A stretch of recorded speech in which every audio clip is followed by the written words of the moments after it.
All right, we're live with Hump Day Hangouts, episode 226. Hump Day! What? All right, I just did that. I'm a little embarrassed. That's now going to be on YouTube forever. So anyways, moving right along, it's the 6th of March, 2019. We got the whole crew here. Bradley is doing some secret squirrel stuff in the background, but we'll get to that. So first, let's start on the left and work our way down. Chris, how you doing, man? Doing good. Spring is here. So nice. Is it actually nice? Yeah, it's quite nice, but I'm getting kind of like FOMO on like the snow. I haven't snowboarded enough this year, so unlike everybody else, I'm actually liking the winter when it's not too hot and stuff, and I can actually ride on the slopes, and we got powder and stuff. So yeah, like I'm one of those weird freaks who is actually enjoying winter time. Not bad. And Hernan, I like your shirt, but let's see. Summer's coming to an end for you, right? Oh, thank you. Yeah, it's still hot as balls here, man. I'm sweating myself. But anyways, I'm super pumped. Thank you guys. I just wanted to publicly say thank you guys. I love you. Just wanted to publicly say that because you guys have been awesome. You got a lot of you guys were got the Battle Plan V3, and you're really supporting the cause right here, right now. So I love you guys. Thank you for the support. It's been awesome. Yeah, definitely. And actually, I'm going to pop that on the page. If you're watching, grab the battle plan. That's a little quick note, but in case you weren't aware, we launched that just over a week ago. You can still get in there and get it. It's we priced it. You know, we get a lot of questions about this too. You know, when we first came out with it, it was $100. And, you know, it sold really well. It has a lot of great processes. It lays things out really smoothly. But over time, we decided to bring that price down, and it's much cheaper now because we really truly did want to get this into everyone's hands so that you have simple processes. And if you go to battleplan.semanticmastery.com, you can see us talking about that and how this can help you in your business no matter what you're doing. So anyways, I just want you to go check that out. So why would I buy the battle plan right now other than the price? Say that again? Why would I buy the battle plan right now other than the price? Oh, I'll tell you. Can I go for it? Can I go for it? Yeah. Because it's a step-by-step process, dude. No, for sure. Like we have actually distilled a lot of the stuff that, you know, we have been teaching and showing over the past, you know, 5-6 years on Semantic Mastery. We have distilled that into a step-by-step process. So if you have a brand new website that you just bought your domain, right, like yesterday, and you want to put it up with the bang, go get the battle plan. If you have an age website that has been, you know, yielding good results, it has a year, it's a year old, but you still want to push it, go get the battle plan. If you get a YouTube video that you want to push, go get the battle plan. If you also have a GMB that you need better rank, like that is something that we have recently added to this B3. And, you know, we made the webinar, the How to Be a Successful Marketer in 2019. That's the value alone of admission. And then you get a lot of additional bonuses on the bonus members area that you're getting for free. So it's a no-brainer. Good question, Chris. Awesome. And I'm still learning how to use the mute button. All right. So yeah, I'm not going to expand on that. I think Hernan hit it, and we're really happy to be able to share this with you guys. And like Hernan said, the bonuses are freaking cool. So check it out. But Marco, we wanted to check in, of course, with you. How you doing, man? I'm good, man. I'm about, give me 3 to 6 months, and I'm gonna drop a fucking Marco. Hello. Oops, sorry about that. Yeah, that was me in my browser. Quit messing with that shit, man. I'm about to drop a nuclear bomb on the SEO world again. All right. Nice. So stay tuned. It's coming. I'm sorry, but it's not gonna be like the battle plan, almost free, because I'm on some takeover shit, man. I'm done like playing. I'm done with people hating. I'm done with people. Yeah, when I say done, if you talk about me, I'm gonna make you a fucking porn star. That's how this is gonna be. So fuck with me. That's what this is about. That's what's coming, man. Don't fuck with me. See ya. You just Marco on the team. Don't mess with Marco. Yeah, and you guys better listen, because when Marco says that he's dropping the good stuff, he usually, like 100% of the time, delivers. Right? He did with RYS Academy 1, RYS Academy 2. He always brings up the good stuff. So definitely. Well, I want to circle back around to where we started with introducing and saying welcome to Hump Day Hangouts. And to say, if you're new to Semantic Mastery, first of all, thanks for watching. You might have just heard us talking about the battle plan. Grab it. It's the best place to get started, not only with us, but for, like Hernan said, all the, your age sites, your new sites. If you're getting into videos, whatever it is, GMBs, start there. Battleplan.semanticmastery.com. If you are, looking to either start or grow your local digital marketing agency and you want to join the best community for that, and be a part of that, then join the mastermind, and you can find out all about that at mastermind.semanticmastery.com. And for everyone, no matter what you're doing, go to mgyb.co, all right, for the premium done-for-you SEO services.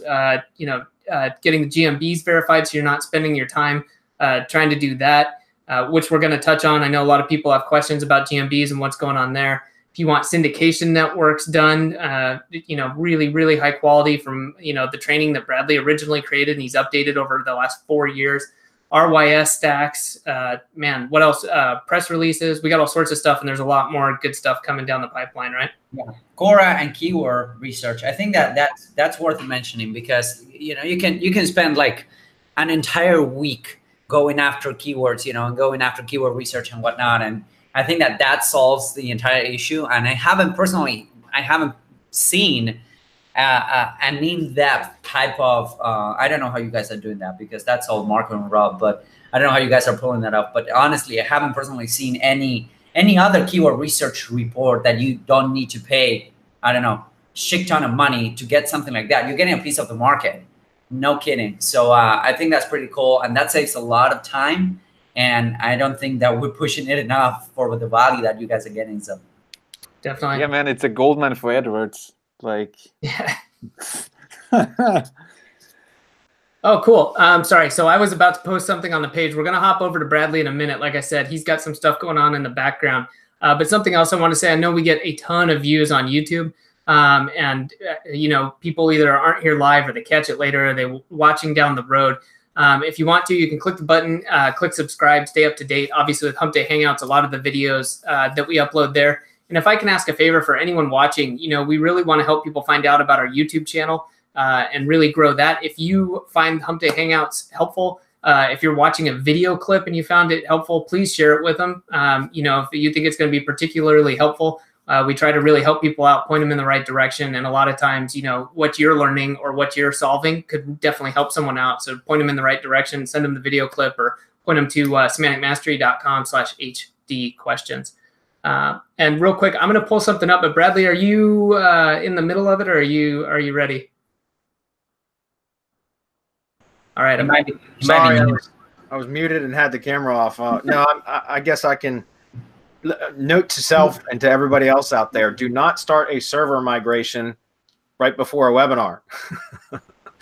You heard it here first, kids. Hold on a minute. Let me write this down real quick. The support staff assured me that it was going to be a smooth process. Bullshit. I've got client sites down left and right, error, like a database connection issues, all kinds of shit, and it's kind of a shitstorm right now. And I'm trying to get it resolved, and now I've got to host a webinar. So, Bradley, note to self: we have a Caesar. Yeah, well, not going to be able to get in touch with them right now. We got a webinar to host. So, anyways, what else were you going to say, Adam? I was just going to say we had two people. Hey, Alex and Rishi, thank you very much. They just grabbed the battle plan, I think, today, and we're just talking about it. So, thank you, and I appreciate you guys being here and checking it out. And we're happy to answer your questions. So, with that, Bradley, I guess how you doing? And then let's just jump into it. I'm a little stressed out, but I'm here, ready to answer some questions and help others while my shit crumbles. But that's all right. So yeah, I'm good. This is good. Well, focus, because you know what? I'm guessing that there's techs working on your server. There's nothing you can literally do about it right now. So this will be good. Take your mind off it. That's that. All right, let's do it. Let's rock and roll. I'll grab the screen.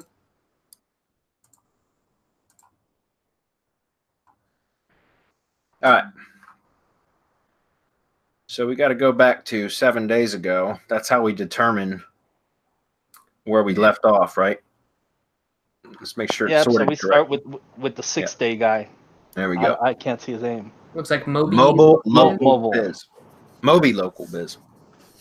Okay, so I've always pushed businesses to use their branding domain for their email, info@company.com, as an example.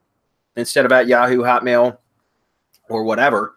But it could be better. Could it be better SEO to use Gmails instead for GMB and across citations? No, I recommend using a branded domain always. And in fact, I would recommend using GSuite for your branded domain instead of like a shitty webmail. That's one of the issues I'm actually dealing with right now with the server migration. Webmail sucks, and there tends to be problems a lot with webmail accounts, guys, that are through servers. But you know, for it, the price is going up, I think, in the next couple of days for GSuite. But for a basic GSuite or domain account, domain web email account that's all hosted through Google, it's $6 a month, guys, per user. But you can add, like, I don't know if it's unlimited or not, but you can add a whole bunch of domain aliases if you'd like, so that you can actually send and receive email from multiple domains from the same Gmail account, or GSuite account, but it's Google email essentially. And I would, and also, as Marco will probably chime in here, that's also another entity validation signal to be hosting your domain using GSuite email services for your domain. So I would recommend that you do that. What do you say, Marco? I totally agree, man. Get that business card on file. Whether you do it through GSuite, it used to be that Google only would allow names in Gmail, right? They wouldn't discourage you from using business names. But now, since everybody started doing it, then now it's okay.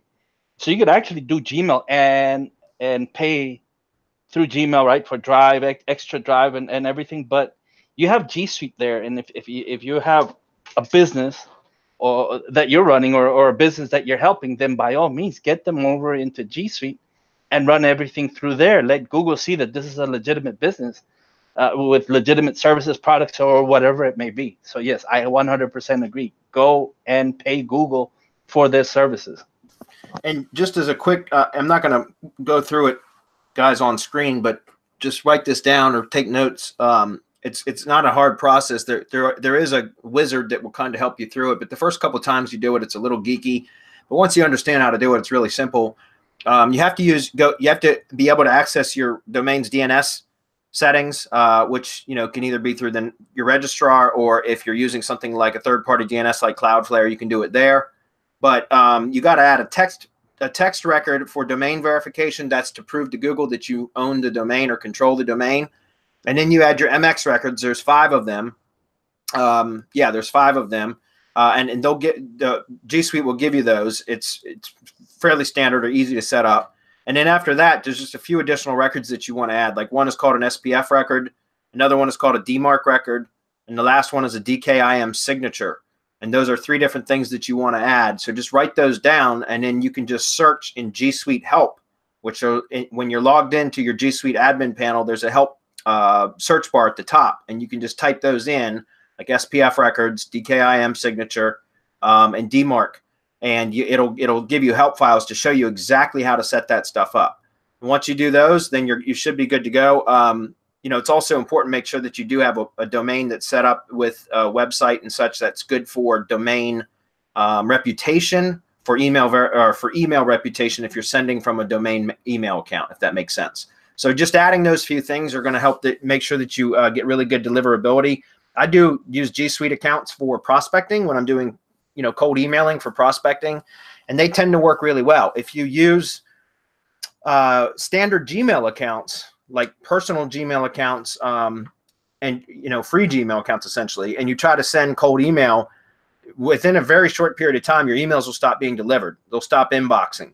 Well, it depends on, I guess, really the volume and whether people are hitting spam and stuff like that. But if you use the domain emails and you set up those records, like I said, and you have a website on the domain, so at least, that those are kind of things that help for those to inbox. But for a standard business, you shouldn't really have to worry about much of that, other than just set up those records correctly, and you should be good to go. That's a good question, though. Elaine is up. She says, would the GMB Auto Poster software strip the metadata of a picture we upload, including the geo settings, when scheduling a new post? I have no idea, but I doubt that it would, because our developer knows how important that is. Marco, do you have a definitive answer? No, I don't have a definitive answer, but it's usually Google that strips it. Yeah, but at least it's not the auto poster. Yeah, they get the information, and they know. You give them all the information, and then it doesn't matter if it's still on the image. All you want is the relevance And Google can also take a look at the front of the picture, and you'd be surprised at how much entity information Google pulls from the front of the image instead of just the back. Yeah. But I mean, specifically for her question was, does the auto poster application itself strip the metadata? Yeah, I don't have a definitive answer for that. All I can say is if it's getting stripped out, it's usually Google that's doing that. That's correct. But that's something maybe we can run by Shripad, the developer, find out if he knows for sure. Again, he's good. He knows, guys, what the benefit of what we're doing. So I'm quite sure that that's kind of baked into the software already. But we can confirm that with him. Dan's up. He says, if I have a customer that has had their GMB for some time, does the process work the same with the press advantage room, the press release pointing to the first post, etc.? Is the process to rank GMB as effective as on a GMB that has been around for a while? Yeah, it's typically more effective that way. In other words, if you use the same methods that we teach in our various products, whether it's Local Lease Pro or Local GMB Pro, and you apply those to, or PR Pro, I guess in your case, Dan, because that's what it sounds like you're talking about. Either any one of those methods are going to should work better for an established GMB than they do for a brand new one. Because remember, with the brand new one, guys, you're trying to build a reputation, and we're trying to force it very quickly. And if you pick the low competition areas, which was the original location research training for Local Lease Pro, you can typically get rankings almost overnight or with very little work, very little effort. Now, if you're using the updated version where you're going much more granular and trying to target more locations and even in more like metro areas and such, you're still going to have a bit of a dogfight. That's what I've been experiencing.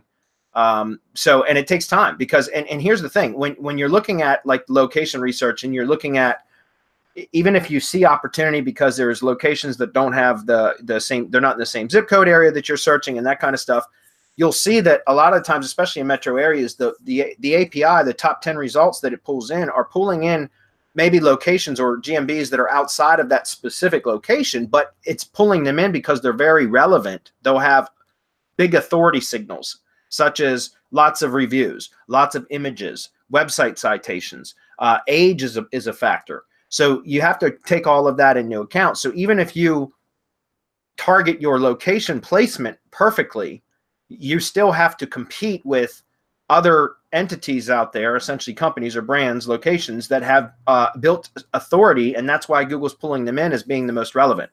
So there is still a bit of a dogfight to do with that. But what I'm saying is if you have an existing asset that's been established for some period of time, and I don't know what the threshold would be to make this better. Obviously, probably the older the better.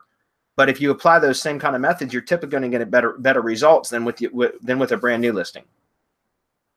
Okay, that was another good question. Okay, Alex is up. He says, "Hey guys, just purchased the battle plan. Glad I did. How common is it for competitors to report lead gen sites as spam or whatever, both the GMBs and the actual WordPress sites?"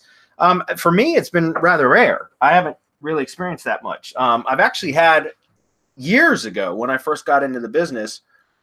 I'd say it was actually my first tree service site that I ever built, and one of the competitors did report that one, and I got it reinstated, which was funny. I had to re-verify it via mail.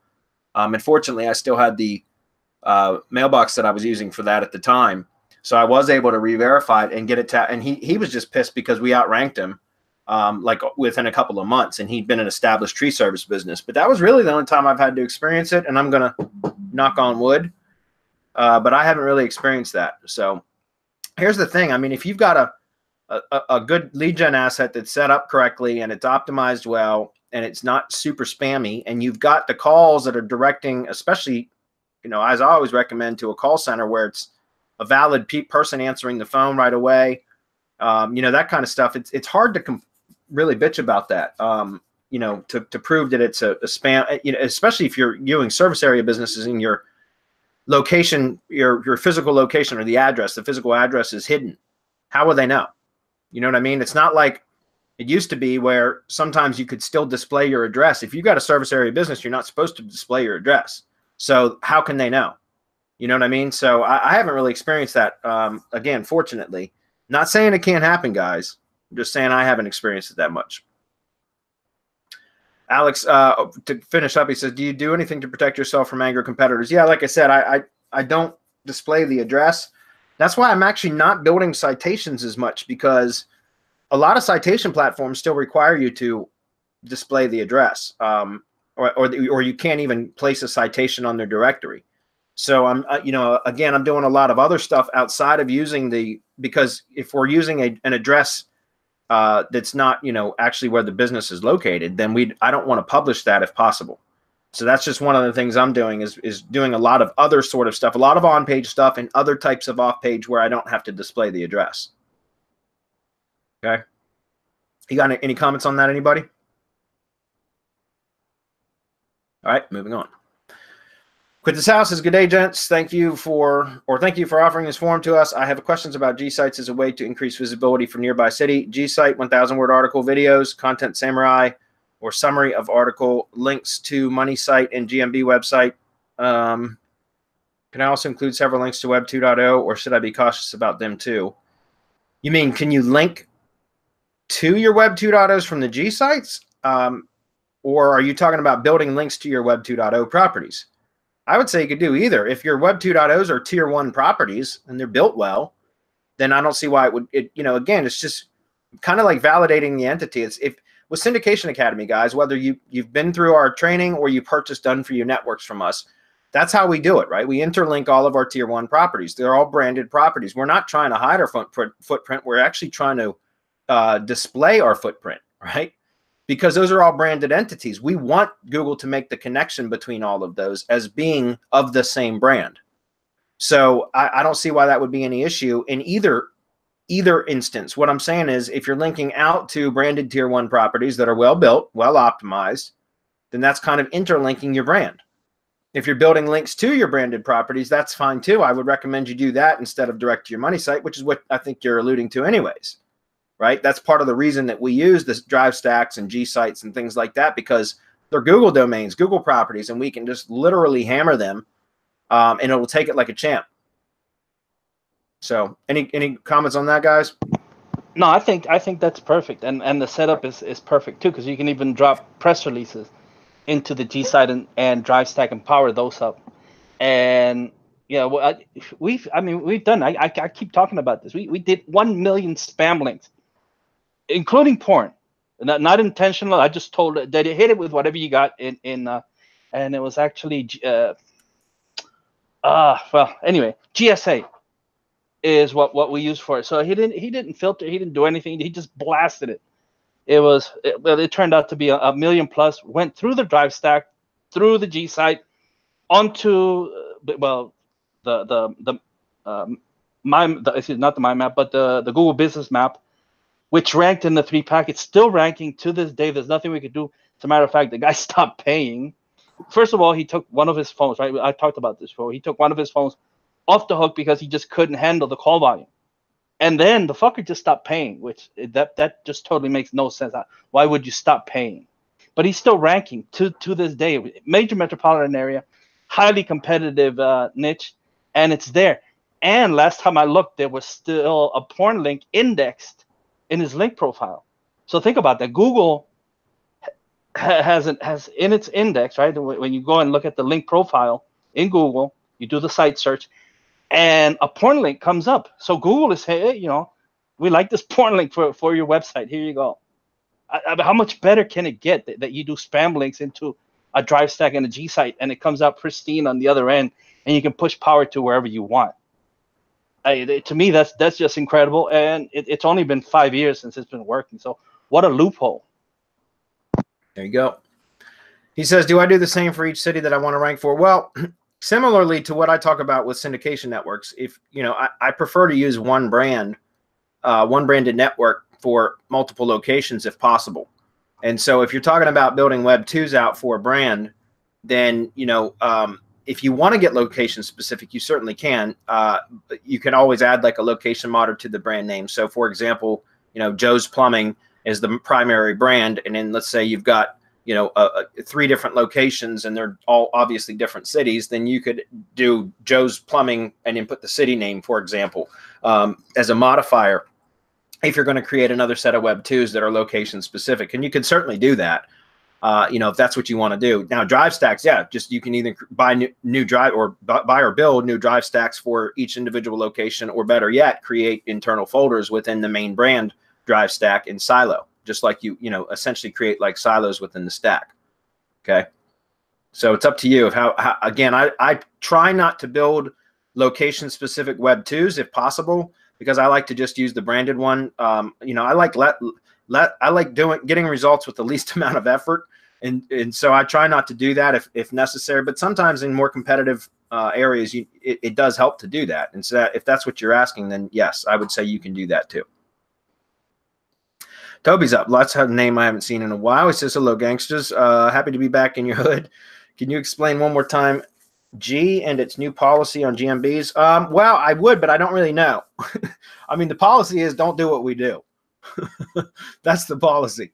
But we do it anyways. And so there's a lot of misconceptions out there now. Thanks, Toby. Yeah, there are. I mean, that's the thing. You know, that's why we haven't really commented yet as to, we don't have a definitive answer on that as to what to do and what not to do at the moment. I can tell you one thing. I've got multiple lead gen assets that I was in, and I was just chatting with Rob today in our Slack app about this, that, you know, I've been updating a lot of my stuff like crazy. Some of them are brand new listings, and I have not had a single problem with getting anything suspended. I mean, I've even done some stuff that would typically trigger re-verification immediately in the last few days, and it has not caused any issues for me whatsoever.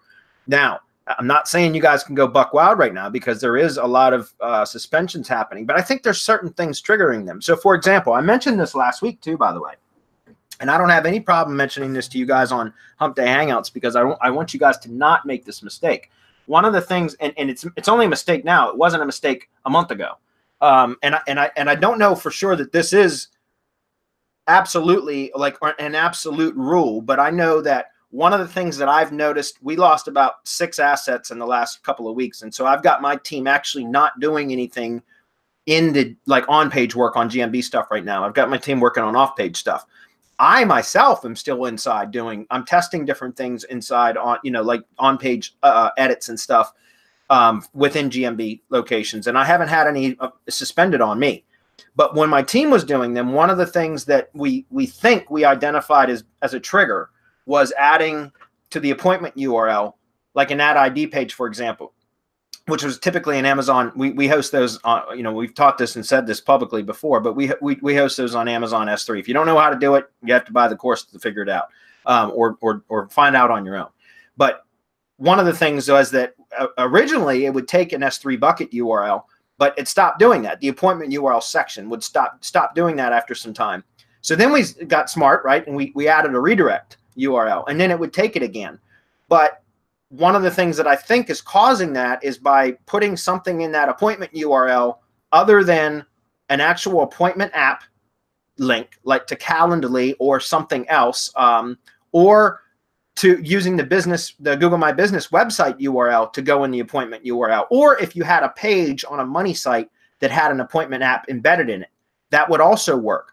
But if you're staying strictly within the Google ecosystem, which is what we've been primarily doing, where we don't have an off-page, you know, we don't have a self-hosted site, then we've been using the GMB business site as the primary website, and then using the add ID page in the appointment URL section. And I think that that's an issue right now. So I said this last week, guys, just don't link to that in there. I would recommend not putting anything in that appointment URL unless it's a valid appointment URL or app. Or if you got a money site and you want to put the GMB business site URL in the appointment URL, I don't think that's going to be an issue either. But if you still are doing the add ID, which you should be, by the way, creating that page, it's super powerful. Link to it with a contextual link from the GMB website. That way you still get it in there, guys. You're still getting Google to go crawl it from the GMB asset. It just doesn't have to be in the appointment URL. I mean, we did that because we were able to. But if that's one of the trigger points, which I think it is, I don't have 100% certainty on that. But we noticed that that's one of the things that when we had we lost 6 assets in a week. And my builder Joe was the one that said that he thinks that that's what it was, because he noticed that it happened on 3 of them right after he had added that URL. So I recommend just not doing it for now until we know for sure. If that makes sense. Okay. So as far as what is the actual, what are the policies? Well, the policies are don't spam. Are you going to abide by that? Because I sure as hell am not.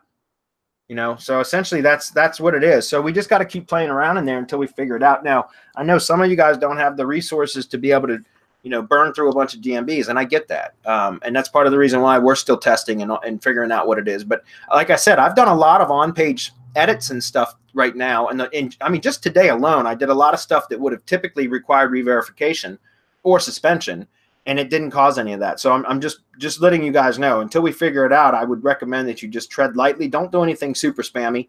You know, take things slow, as Marco always says. Make a couple of edits, you know, or one big edit or something, and then get the hell out of there and leave it sit for a couple days. Let it marinate, right? let it season. Let that kind of settle in before you go back in and change a bunch of other stuff. What do SEOs do? SEOs go in, especially when you got a team and processes developed like we do, that go in and, like, within, you know, 2-3 hours, they've completely optimized everything and added photos and posted and, like, you know, done everything. And that's, business owners don't do that because they don't know how to do that. You know what I mean? So if you act like a business owner, or if, like Marco said, if you go in as like an agency through a manager account, make some edits. I always recommend removing the manager account afterwards.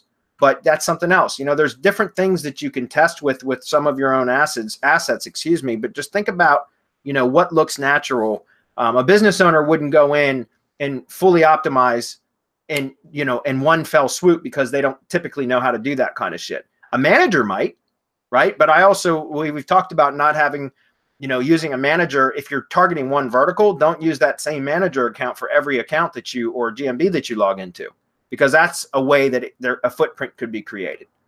Use multiple manager accounts. For example, guys, probably most of you have a shit ton of syndication networks. At least I hope you do, which means you've got a lot of different Google accounts. So you could use those different Gmail accounts that you have for various profiles to actually act as a manager, where you log into one of your things, make some changes, and then log back out and remove the manager through the owner account, if that makes sense. And that's something that you could do to reduce potential footprint issues. But that was another good question. Robert Nelson, he is a new mastermind member. I had a call with him yesterday. It was great. Glad to have you, Robert.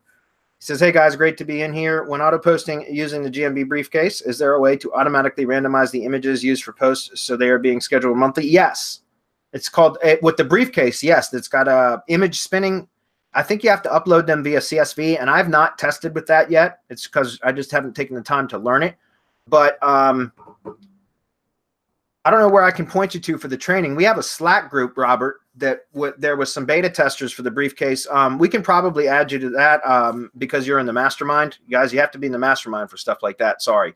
But if you're interested in that, Robert, ping me in the mastermind Facebook group, and I'll see if I can get you added to the Slack group for that. And there's a lot of training and stuff in there for that. And there's probably training files in the briefcase for that. I just haven't seen them there. Does anybody know for sure? That's actually a good question, Bradley. We'll need to double check.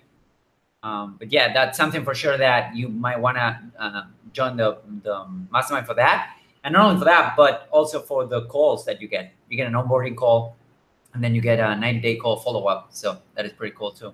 Yep.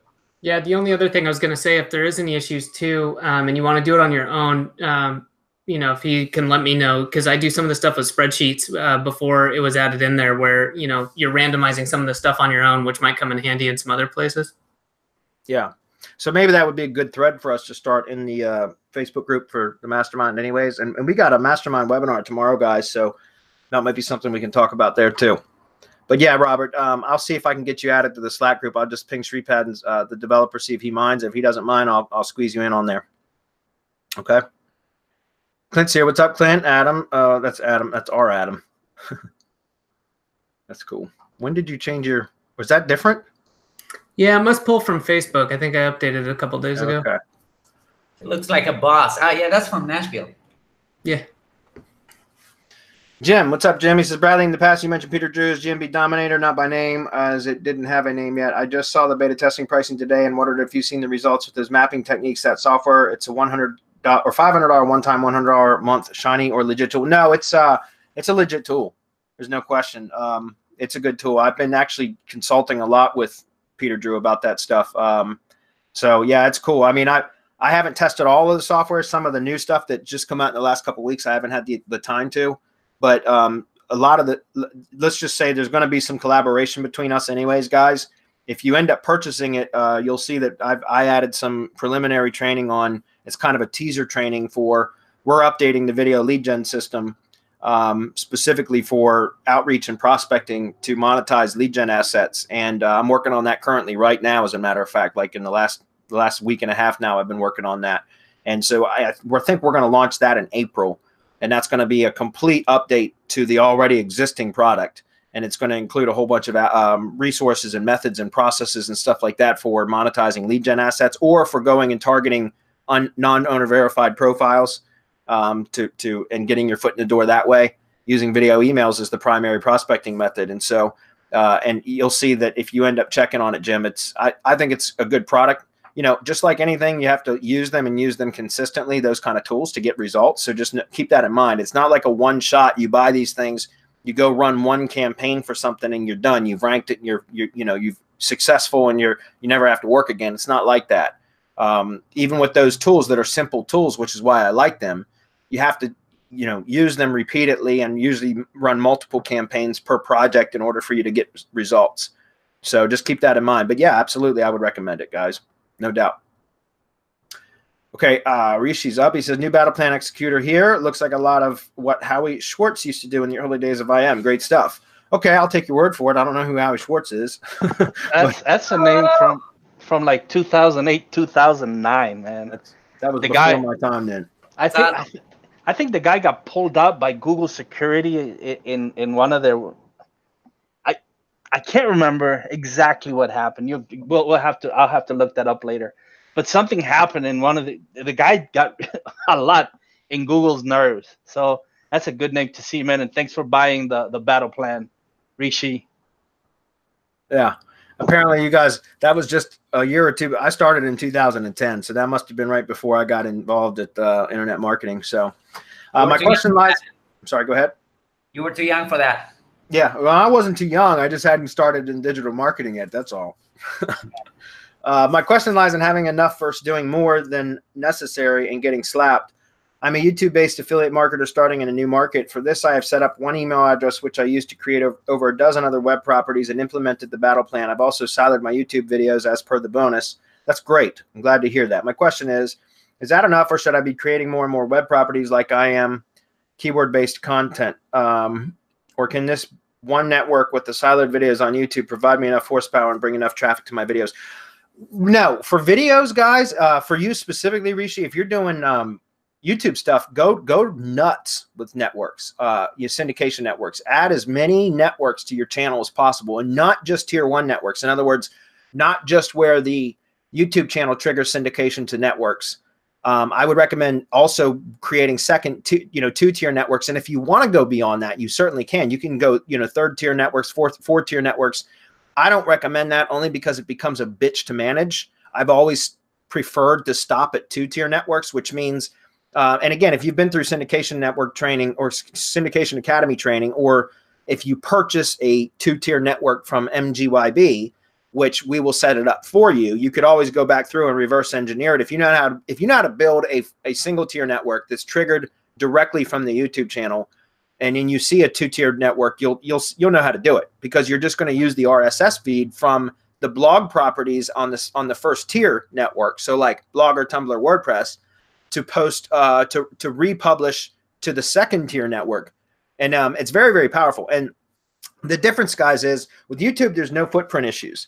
If you use the applets the way that we teach, okay, if you start importing the video descriptions and republishing them and all that kind of stuff, you can get Web 2s terminated, and that can look spammy. So I don't recommend that. I recommend that you do exactly with the applets the way that we designed them, because I tested all that stuff, guys, and there's a reason why those applets for video syndication networks were set up the way that I did, because there's no footprint issues there. And the reason why is because all you're acting as is a publisher for Google at that point, because all you're doing is syndicating Google embed code and then a link back to the channel and or a playlist. That's it. So like, again, I don't see how that could ever be an issue, and it's never caused a problem. And so what I say is, like, usually when I was when I have a lot of aged themed video syndication networks now that I use. So I don't really build them anymore or even buy new ones for that matter.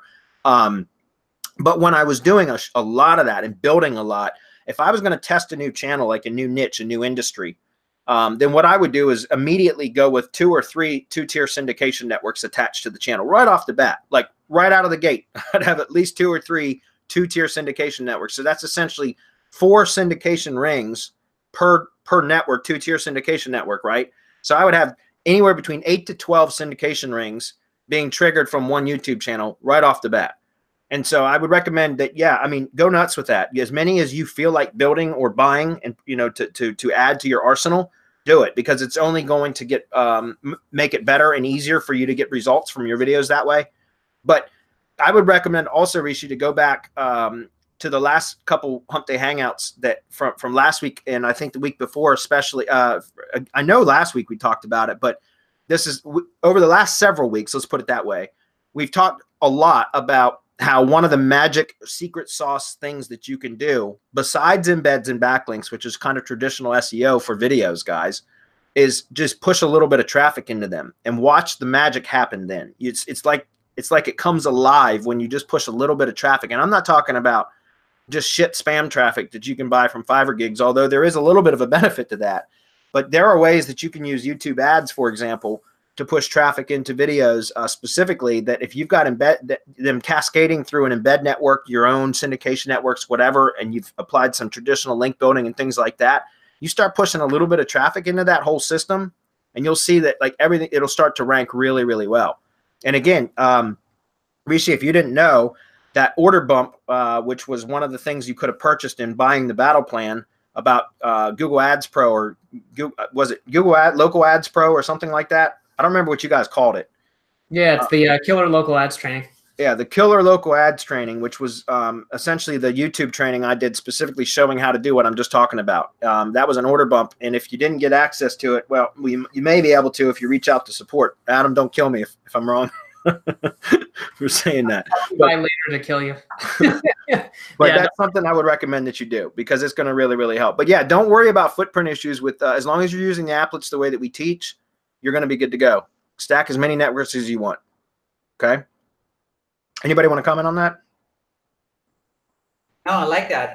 And still, embeds work really well for YouTube videos. So if you combine the power, at some point it wasn't even funny. Like it was really broken. The fact that you could go live and embed in a bunch of places and then you will rank first instantly, not for injury attorney, but for something similar.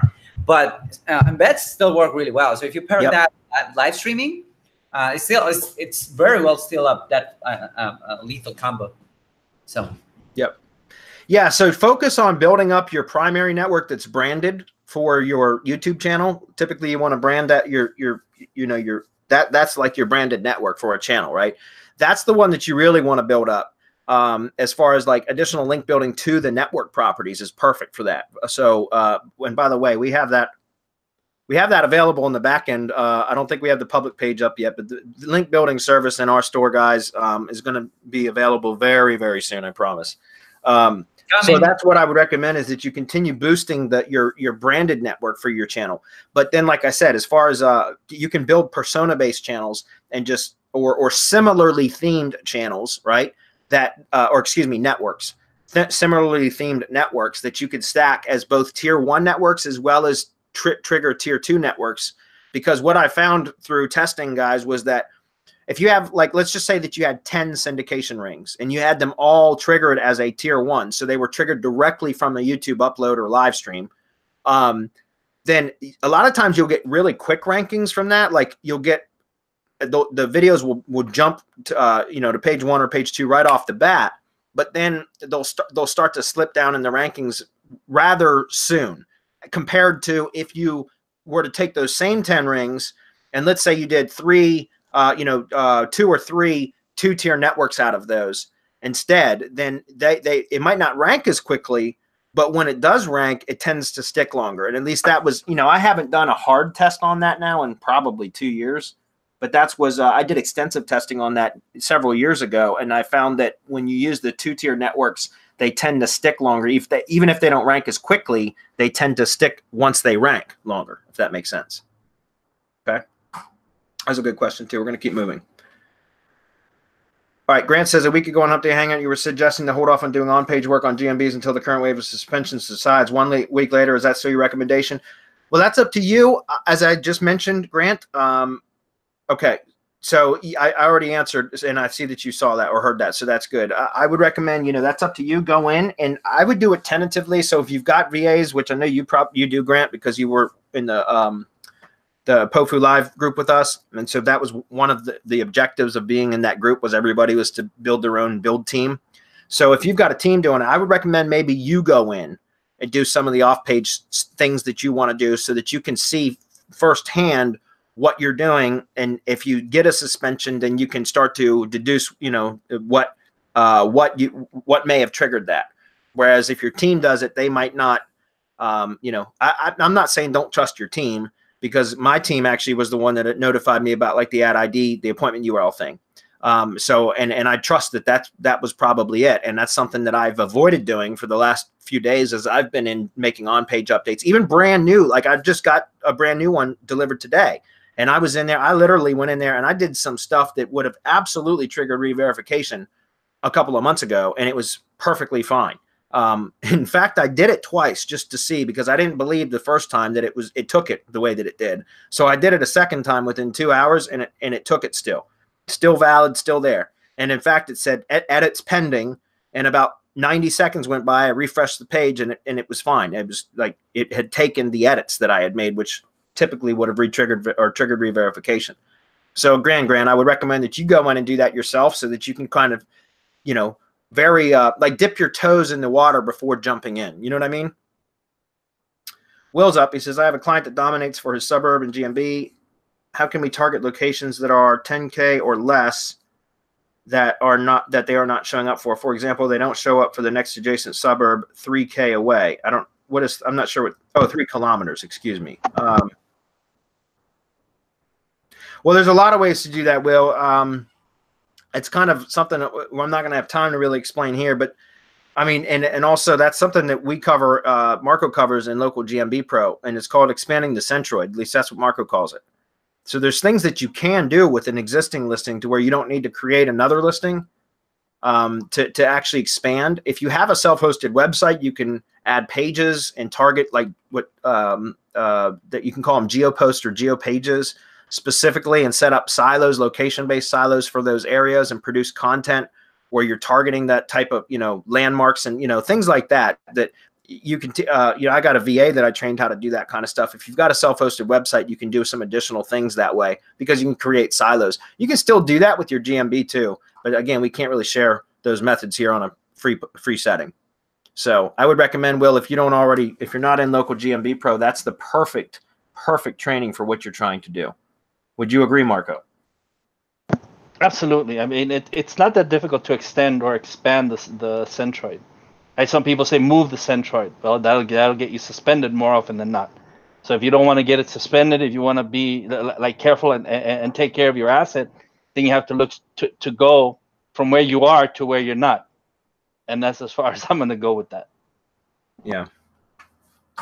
Frankie, what's up, Frankie? He's hard at work on ads, I can see. He says, hey, guys, question for you is creating specific SKAG, which stands for single keyword ad group, for each and every keyword in a beta and alpha campaign with keyword-specific optimized landing pages and metadata for each keyword, etc. Worth it, or is it okay to have them in one ad group? Thanks. Okay, that's a great question, Frankie. First of all, in your beta campaigns, I don't do single keyword ad groups, right? That's only an alpha campaign. So beta campaigns are typically, you still want to create ad groups with your beta keywords, which are typically just going to be a very small handful of keywords, Frankie, because it's the modified broad match, right? So because it's modified broad match, you don't need many keywords in a beta ad group, because you really only need your short tail. The most important thing with the beta ad group is your negative keyword list, right? That's where you want to spend your time building up, is the negative keyword negative keyword list. But the actual keywords that you add for targeting purposes, which are modified broad match, it's usually just a very, very small handful of keywords per ad group, right? And you want to make sure that they're closely related in each ad group. But usually I don't have more than 3 or 5 keywords max in a beta group, a beta ad group. Now your single keyword ad groups that you can have, if they're similar type of keywords, very similar. First of all, Google will even, by the way, guys, the Google Ads platform has gotten incredibly, I mean, so much better. In fact, it used to be, like I said, I've been talking about the display network getting so much better, but the search ads has gotten so much better too. If you go look at the recommendations, a lot of those recommendations, which again, 2 years ago, I would have said, don't follow the recommendations. They'll spend your money more. But if you start applying some of the recommendations that Google gives you, you'll see your performance, your ad performance going up, your cost per click going down, conversions going up, that kind of stuff. And so it's the AI, the machine learning, the artificial intelligence, and all the automated bidding strategies and all the stuff that's available now in the ads platform is really, really good. So what I do is I recommend always starting off with all your campaigns, managing them manually to begin with, until you get some good data in, which might take you 2 weeks, it might take you 6 weeks. That's up to you and what your ad spend is really.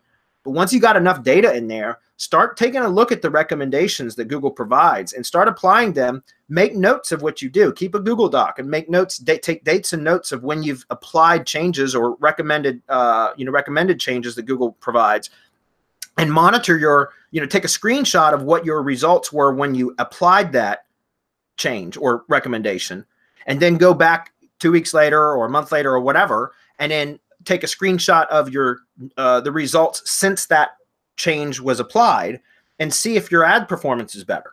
Because if it is, then leave that recommendation in place. If not, then remove it, take it back to your managing the campaign manually. So anyways, it's what I was trying to get at was with single keyword ad groups. It used to be where there would be, for example, singular version of a keyword or a plural version, right? So like, let's use remodeling contractor plus city, right? So whatever that, let's just use Culpeper. That's where I'm at. So remodeling contractor Culpeper, or remodeling contractor in Culpeper, or remodeling contractors in Culpeper, VA. Those are all very similar keywords. And so in the past, the alpha group, I would have every one of those variations in their own separate keyword. They would all still maybe target one landing page, but I would have inserted each one of those as exact match keywords in that particular alpha campaign or alpha ad group, excuse me. But now if you do that, one of the recommendations is, and I think it's just for ease of management, but Google recognizes those as being like singular and plural version is the same keyword. So even though you put it in exact match brackets, you don't have to put all those different variations, because Google will still serve your ad, even if it's not exactly as it, like if you just use one keyword, one exact match keyword type in the ad group, Google will still display your ad for the plural version, or if they add the VA modifier, in this case, like Culpeper and Culpeper VA, Google will still display that. And that's a change that just occurred kind of recently. And again, that's because machine learning has gotten so much better. Does that make sense? So my point is, yes, Frankie, to make management a little bit easier, beta groups should only be a handful of very closely themed keywords. Where you want to spend your time there is developing your negative keyword list. As far as your alpha campaigns, yeah, as long as they're very closely related. But again, you really don't even need to create a bunch of keywords in the alpha list, because Google will still display your ad now for what it knows to be, what do they call them? Close variants. That's what it's called, close variants. Okay? It was a good question, though. Okay, cool. We're almost out of time, guys. Marcus says, if I have spam links which are not indexed by Google, do I need to worry about them? No. You mean if you have spam links pointing to your site?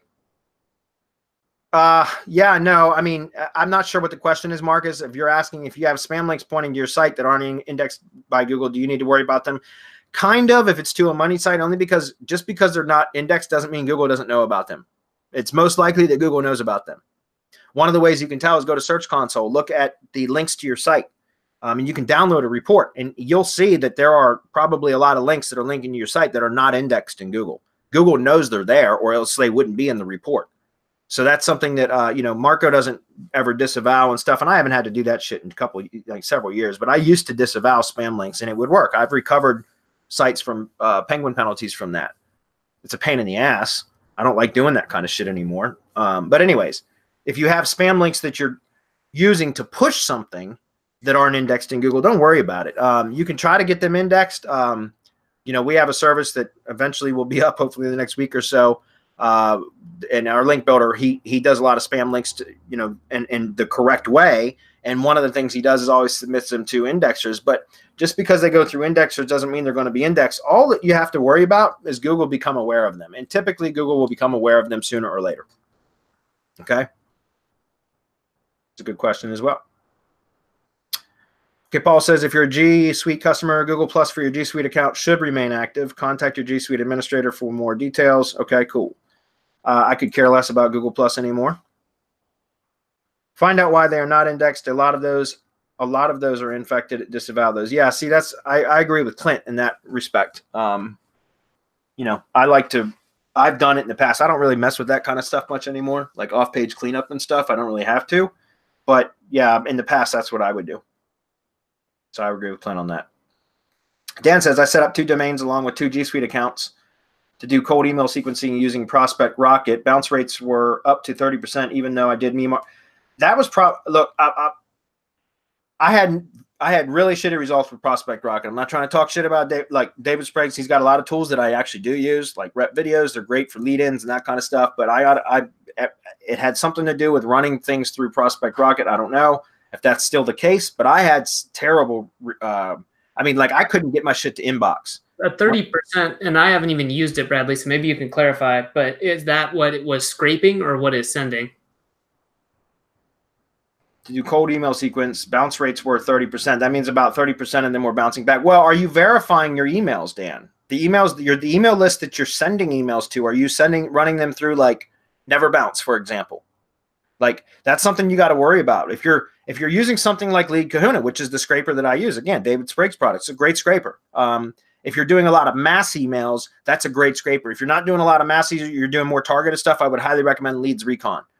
So like the video email prospecting that I'm developed, like I'm updating that now for GMB monetization, lead gen asset monetization. And I'm doing very targeted emails again, back to my roots, which is how I really started my agency. So I'm doing individual video emails. So for that, Leads Recon is fabulous.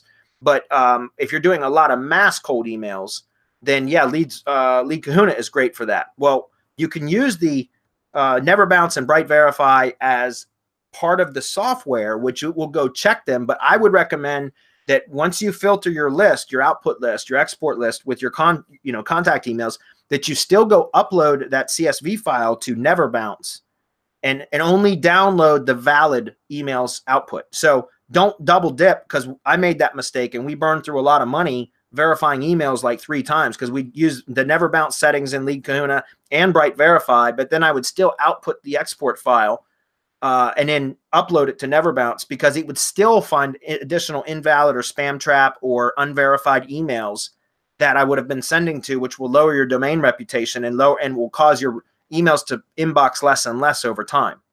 So that's why I recommend that. Dan, what I would tell you to do is just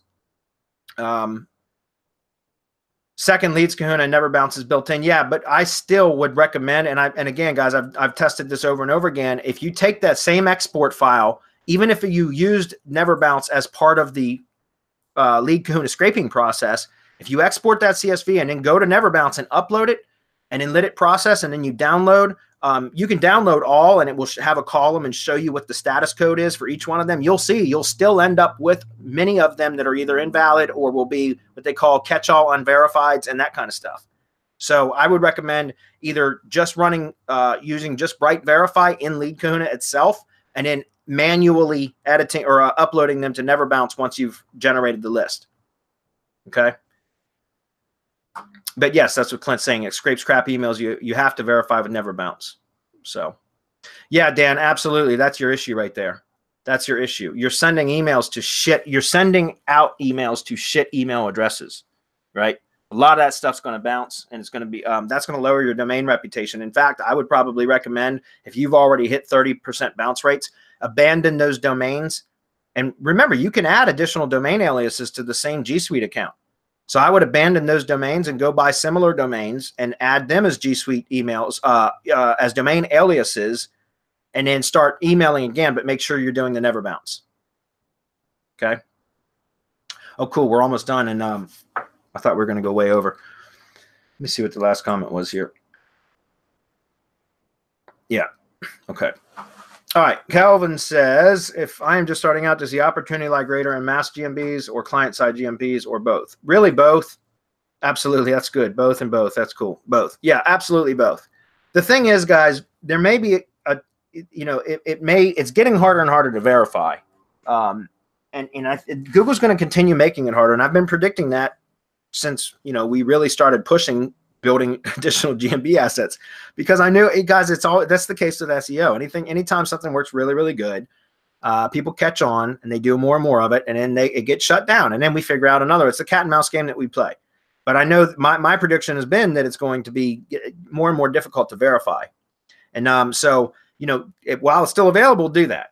But at some point, it's going to become damn near impossible without providing corporate docs or screen, things that can absolutely verify that there's a legit business at that physical location. And it's going to make it harder and harder. And so that's why it's good to do it while you can, because if the more that you have to practice with, for example, the better you will get, so that when that time comes, you'll be able to get results from just working on individual GMB assets that are, bona fide as part of a genuine business type stuff. So I would do both. Okay. Okay. The fact that you are consulting with the tools make me feel better about using. You must be talking about Peter Drew. Yeah, I've been chatting with him almost on a weekly basis, and he's in Australia and I'm in the States, so it's like a 15-hour time difference. So I talk with him at 6 a.m. in the morning, and it's like 9 p.m. at night on his end, and we've done that several weeks in a row. So he's got some good stuff going on, man. Dan, would the Peter Drew software be a waste of money for service-based companies that wouldn't have driving directions to their business address? Well, I don't know if I'm allowed to say this. There's an update coming, Dan. I was going to ask this, but forgot to do so. For what's the replacement for all the map stuff? There's an update coming. Okay, just that's all I can say. There's an update coming. Quentin says, "Hello, I'm a full-time musician. I'm looking to spam my name, Quentin Ravenel." We talked about this last week, Quentin. Yeah, this is a different question though. I like the way that he's using discuss to spam. So okay, keep doing it. All right. All right, let me start reading it again then, because the opening part of it sounded exactly like the previous question that we asked. Hello, I'm a full-time musician. I'm looking to spam my name, Quentin Ravenel, so much that people think I'm the mayor of Charleston, South Carolina when you Google Charleston. Do you still recommend press releases? Absolutely. Absolutely. I love press releases, still use the shit out of them all the time, in fact. I use them heavily, so I would absolutely recommend that. I want to have my videos, content press for my name blasting in Charleston. Every other hour, something about me is posted 24 hours a day. Any recommendations? Yeah, I mean, one thing is if your brand is Quentin Ravenel, like your name is your brand, set up a GMB for that. I don't know why that wouldn't be possible. You know what I mean? Like, I don't think that's, because I know that realtors do it, right? Doctors do that sometimes, where they have their brand, their name is like their brand, and like that's their business. So they I can't imagine you couldn't do it as a musician. So set up a GMB, use that to publish GMB posts consistently and regularly, just like you probably do on Facebook or, whatever other your social networks are. I don't do music marketing, but SoundCloud probably, and a lot of other places. So I would recommend that you, use Google too, because remember we're trying to feed Google what it wants. So use a GMB, set yourself up as a branded entity, even if it's a personal brand. Use that. Press releases is great for that. That's going to help to build authority. Something else you might want to do is, try to reach out, by the way, in your case, I would say try to reach out to some of the local news and media stations and stuff like that, and try to develop, don't spam them. That's not what I'm saying, but I'm saying try to develop a relationship with some of the local media type people or newspapers and or local magazines, like event magazines and things like that, or event blogs, that kind of stuff, and see if you can get posted on local event boards and things where you can kind of like not, like I said, don't spam them, but when you have bigger events and place concert events or things that you're going to be at performing at, that you could contact them with a well-written press release and they'll publish for you, right? And get picked up on the local media websites, and perhaps even get some TV airtime, get some featured on local news and stuff like that. That's what I would recommend doing. In a case like yours, I would absolutely do that because you're trying to build your own brand, and there's no better way to do that than to get local press from it. Like, and not just press releases that you spam out there. That's a good starting point. But like to get actual local journalists or broadcast journalists to run stories on you, right? And that's perfectly legit, and that's you're perfectly capable of doing that if you try to develop a relationship with them. Go ahead and spam away until then, though. All right, guys, I got to wrap it up. Clint says, I predict verification will be pay to play. Yeah, either that or, like I said, you know, showing corporate docs like utility bills with the company name on it, with the physical address showing and that kind of stuff. That's something I've had to do already. Not for the lead gen stuff, but for actual businesses that I, you know, manage that have moved locations. And they didn't have access to their original GMB that was verified. So we had to produce corporate docs and things like that in order for Google. But I mean, it was easy to do once we gave Google what we wanted. Within 24 hours, it was moved and ranking. You know what I mean? So I think that's how it's going to go. Or like Clint says, there may be a pay to play version of it. David, no, there's not. We keep it cheap enough to where we don't have to provide discounts for upgrades for that. If you guys heard anything on a release of a new version of SEO Ultimate Plus, yeah, it's been in beta for a couple months now, Clint. There you go, Adam. I talk to Jeffrey every Wednesday after Hump Day Hangouts and ask him, Clint. So I'll make it a point to go and ask him, and as soon as I know something, it'll go first into our Semantic Mastery Mastermind. Yeah. That's who receives all of the benefits. So as soon as he tells me, yeah, it's a go, we got it, you guys will be the first to know in our Semantic Mastery Mastermind. Yeah, because people ask about that all the time. So, all right, guys, got to run. Thanks, everybody. We'll see you guys next week. Mastermind webinar tomorrow for those of you in the Mastermind. We'll see you then. Bye, everyone. See ya.